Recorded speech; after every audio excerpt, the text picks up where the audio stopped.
Hello, my friend.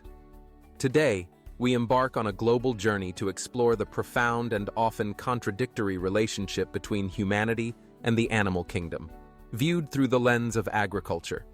Across the world's vast landscapes, farmers and ranchers share an intimate, dual connection with the creatures around them.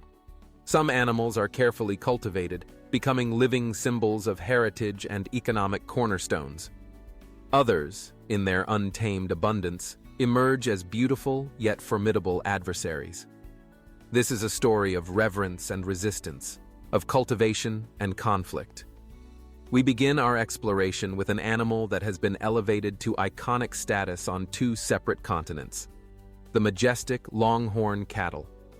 Our first stop is the western region of Uganda, the heartland of the Ankole-Watusi, a breed of Longhorn cattle whose significance transcends mere livestock. For the Ankole people, these animals are a measure of wealth, a cultural touchstone, and a source of deep pride. Their impossibly long, lyre-shaped horns command respect and awe. Each morning, herds are released from their simple, roofless barns to graze freely on the abundant East African pastures. With nearly 7.3 million Ankole cattle in the region, they are a constant and vital presence. Herders typically keep them within a few miles of the farm, guiding them to man-made water tanks or canals. In the late afternoon, they are brought back to the enclosure. Here, a unique practice unfolds. About every 3 days, farmers burn straw to create a thick smoke that billows through the barn, a natural and effective method to control insects and reduce the animal's stress. While these cattle are an important source of meat, with 2.7 million slaughtered annually, their role as a cultural symbol remains paramount. Half a world away, on the Great Plains of the United States, another Longhorn carries a different but equally powerful legacy. The Texas Longhorn is not just cattle. It is a living monument to the American West. Its ancestors were brought by Spanish explorers, and these hardy animals roamed wild for centuries before becoming the backbone of the legendary cattle drives that shaped the nation's frontier identity. Today, with a population of around 273,000, the Texas Longhorn is raised less for high-volume meat production and more as an act of preservation. Ranchers raise them to honor the heritage of the American West, their sprawling horns serving as a symbol of resilience and an untamed era. While some are sold for their lean meat, only about 45,000 annually, many are prized for exhibition and conservation, living testaments to a rugged history. But while ranchers in Uganda and Texas carefully cultivate these iconic herds, farmers on another continent face a very different reality.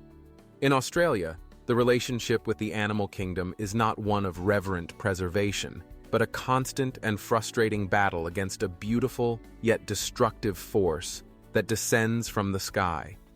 Here, the adversary is the parrot. Australia is home to 56 species of parrots, with a total population exceeding 17 million. While stunningly beautiful, several species have become significant agricultural pests. Chief among them is the Gala cockatoo, a pink and gray bird whose flocks can number in the hundreds.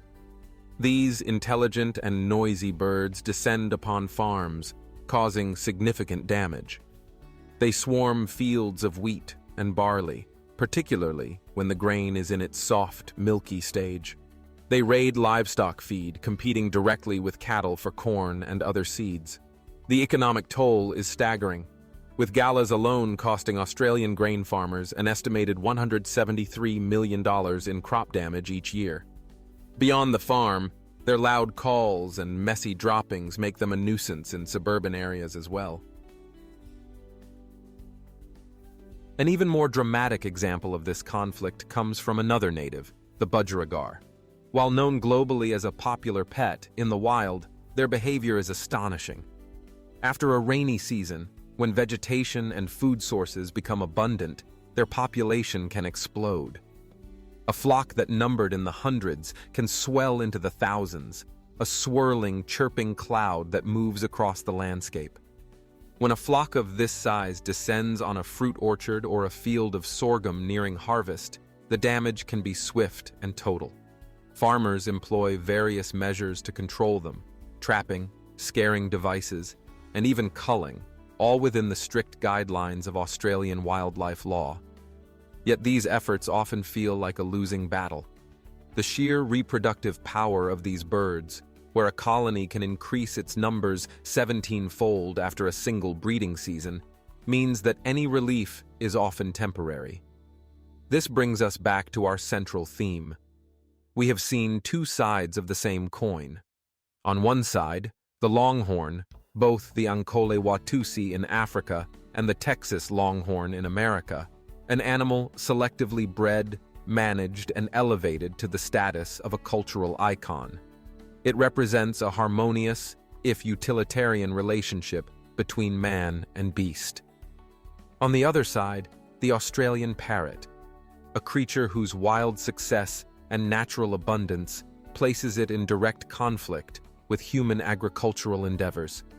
It represents the constant struggle against the untamable aspects of nature.